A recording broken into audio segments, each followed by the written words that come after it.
porque Dios va a establecer su perfecta voluntad, su imperio y su reino, porque su imperio no tendrá fin. Entonces entendamos aquí ahora que estos reinos fueron eliminados, pero no del todo.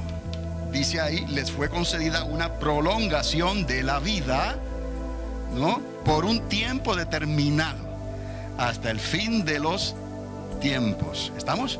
Entonces, podemos ver diferentes reinos, pero ¿cuál es el común denominador aquí? Es el mismo dragón, el que estaba detrás de estos, el que estaba detrás de estos, el que estaba detrás de estos y el que estará con el segundo anticristo. El dragón, la serpiente antigua. Debido a eso, dejé entonces una misma imagen para las 4 bestias. En lugar de poner un león aquí, de poner un oso, de poner aquí un leopardo con 4 alas, y aquí algo que no se da porque él vio algo que era una combinación de estos 3. Entonces, pero usted se va a dar cuenta que sí se menciona el hierro y el bronce. Por eso dejé el bronce aquí. ¿Qué quiere decir esto? Que este gobierno tendrá algo siempre de la mentalidad griega, del pensamiento greco-romano hasta el día de hoy. Es la política. Por eso ese hombre, el segundo anticristo, será un gran político que hablará grandes cosas, y las masas estarán asombradas con la facilidad de palabra que este hombre tendrá para convencerles de que todo está bien y que todo tendrá un final feliz. Todo lo contrario, nosotros sabemos que el fin de todas las cosas se acerca, de todas las cosas establecidas por el hombre, porque Cristo va a establecer su reino global, literal, en esta tierra. Muy pronto, el Señor viene ya. Entonces, diferentes reinos, pero un mismo dragón. Entonces quise saber, sigue el autor, la verdad acerca de la 4ª bestia. Usted ve cómo sigue otra vez. Las pesadillas, no podía dormir, no podía comer, perdía el sueño, se enfermó. Gabriel vino una vez, Gabriel vino 2, Gabriel vino 3. Y cada vez que venía le decía, hombre, te dejo peor de cuando te doy la explicación. Pero es que así tiene que ser, porque estas cosas, humanamente hablando, no se pueden entender. Y Gabriel tuvo mucha paciencia con el profeta Daniel, pero Daniel entendió hasta donde le fue dado entender. No nos preocupemos, porque Dios siempre nos va a ayudar a entender hasta donde debemos de entender, para que no vayamos a dañar la cosa, como se dice así. Entonces, pero sí podemos ver entonces que en el caso de Juan fue tan difícil también que el mismo Señor Jesucristo le envía el ángel del Señor para que conforte a Juan, para que le ayude, para que le regrese las fuerzas, para que pueda comprender estas visiones.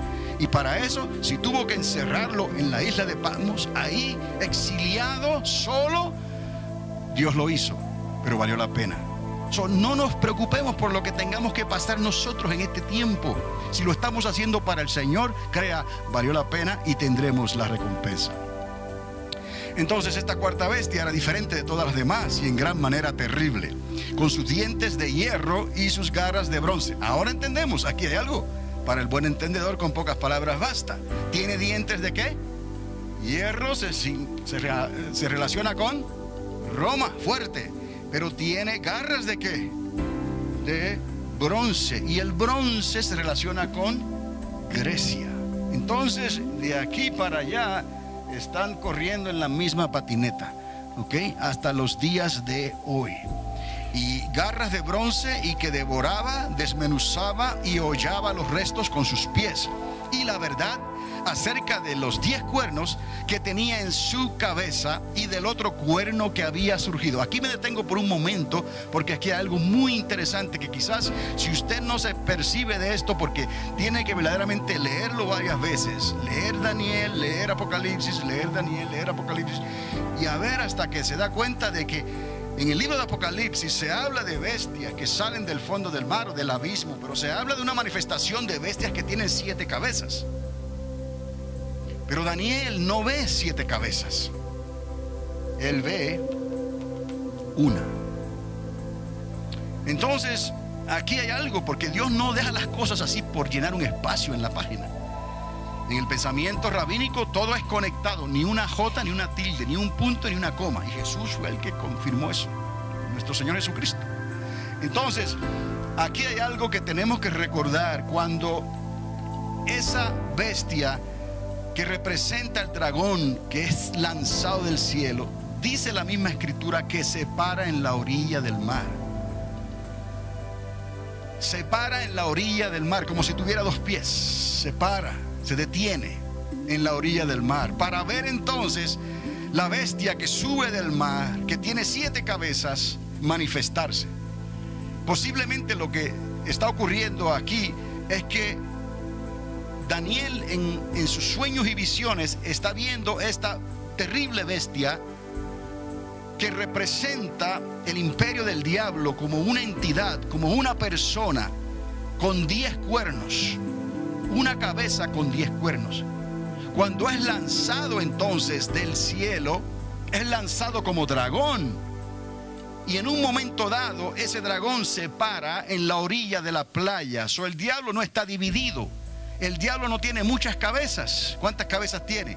Tiene una cabeza. Pero es representado entonces como una serpiente antigua con 7 cabezas, para poder relacionarlo con el anticristo. Y si se da cuenta, esa bestia que representa al anticristo tiene 7 cabezas. Y cuando hablamos de cabezas, estamos hablando de reyes.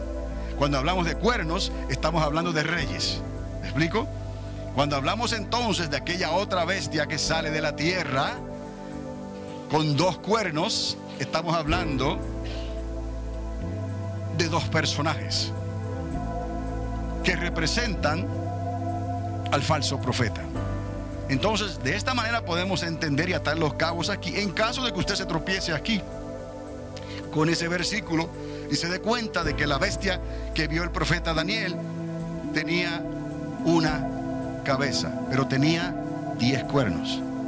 Eso nos ayudará a entender la relación entre esta bestia y la bestia del libro de Apocalipsis. Recuerde, es el mismo diablo, es el mismo dragón, es la misma serpiente antigua. El Señor le reprenda.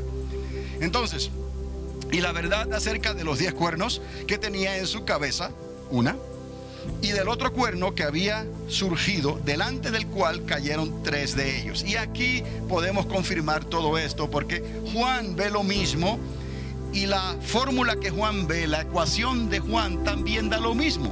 O sea, caen un número de reyes, caen y quedan otros, y se manifiesta como un octavo, porque ese octavo, ese personaje que se identifica como el octavo, viene a ser el anticristo. Entonces, delante del cual cayeron 3 de ellos, es decir, el cuerno que tenía ojos y una boca que hablaba con mucha arrogancia. Y lo explica aquí la escritura, dice mucha arrogancia, se enfatiza. Entonces tiene ojos y tiene boca, está hablando de un ser que humano, y cuya apariencia era mayor que la de sus compañeros. Él sobresalía en todas las áreas, sobresalía a los compañeros que estaban a su alrededor. O sea, no había competencia contra este individuo. Recuerde, es aquel Antíoco multiplicado muchas veces. Entonces, dice, mientras yo miraba, dice el autor, este cuerno hacía guerra contra los santos y prevalecía sobre ellos. Vea aquí ahora que durante ese periodo de grande tribulación, muchos van a morir también. Pero hay que entender ciertas cosas, porque están los 144,000 que van a ser sellados por el Señor, que no les podrán hacer daño hasta un tiempo determinado. Tratarán de hacerle daño a esos 144,000, 12,000 de cada tribu, pero no podrán hacerle daño hasta un tiempo determinado. Entonces estamos viendo las personas que, dice Juan, salen de la grande tribulación, los martirizados, los que fueron decapitados, así lo declara en la palabra. Quiere decir que va a haber cantidad de personas que van a rechazar la marca de la bestia en su mano derecha o en su frente, por lo cual serán sentenciados a muerte por decapacitación. No me pregunte cómo decir esa palabra.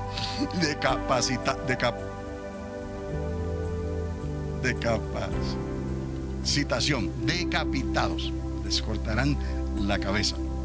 Ok, entonces este cuerno hacía guerra contra los santos y prevalecía sobre ellos. Ahí está la lectura de Daniel capítulo 7, verso 3, verso 17, verso 12, verso 19 al 21.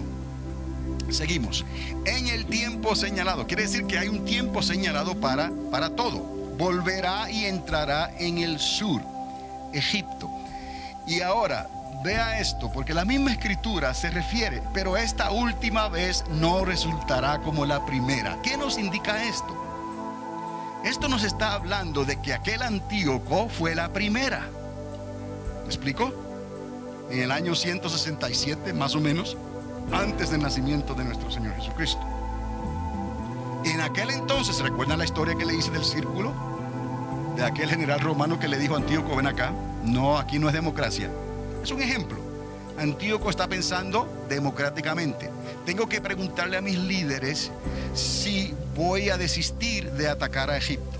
Eso era lo que está históricamente. Lo que él iba a hacer era atacar a Egipto y reconquistar esas tierras.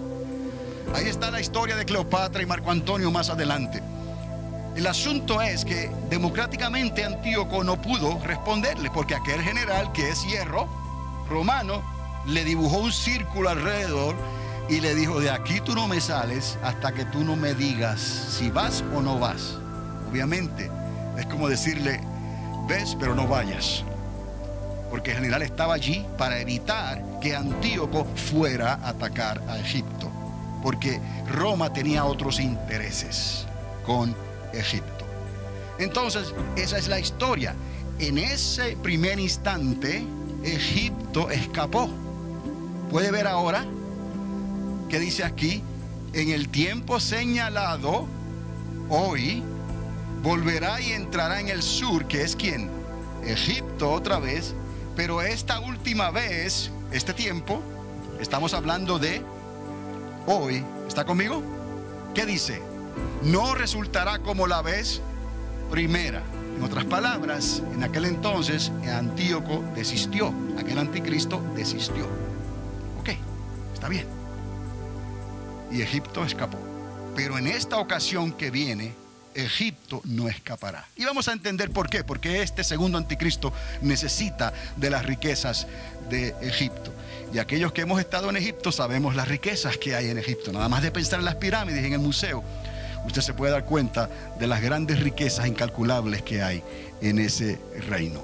Entonces dice: no resultará como la vez primera, porque vendrán contra él naves de Quitim. Otra vez, en aquel entonces las naves de Quitim podían relacionarse con Roma. Algunos intérpretes utilizan esa variante, ¿no? Pero una u otra es esta: vienen del Mediterráneo, porque es el único mar que hay que pueda acercarse a la tierra hermosa o a la tierra de Israel. Es el mar Mediterráneo. ¿Está conmigo? Ok, entonces vendrán contra él naves de Quitim, del Mediterráneo, y se desanimará, volverá y se enfurecerá contra el pacto santo y actuará contra él. Ahí es donde la historia se repite otra vez, porque esto es precisamente lo que le pasó a Antíoco cuando él ya arregló con el general romano y salió de su círculo, ¿no? Se enfureció tanto, y usted puede encontrar más detalles de esta historia en el libro de los Macabeos. Por eso les traje la Biblia católica y les estaba leyendo del libro de Macabeos, porque históricamente hablando, el recuento de lo que ocurrió está en el primer libro de los Macabeos de la que utiliza la Iglesia Católica Apostólica y Romana. Entonces tiene un valor tremendo históricamente hablando. Entonces lo mismo que hizo Antíoco, este otro lo va a hacer. Se va a desanimar, volverá y se enfurecerá contra el pacto santo y actuará contra él. Cuando habla del pacto santo, está hablando del pueblo de Dios en Israel. ¿Está conmigo? Del monte, el templo, los judíos. Ok.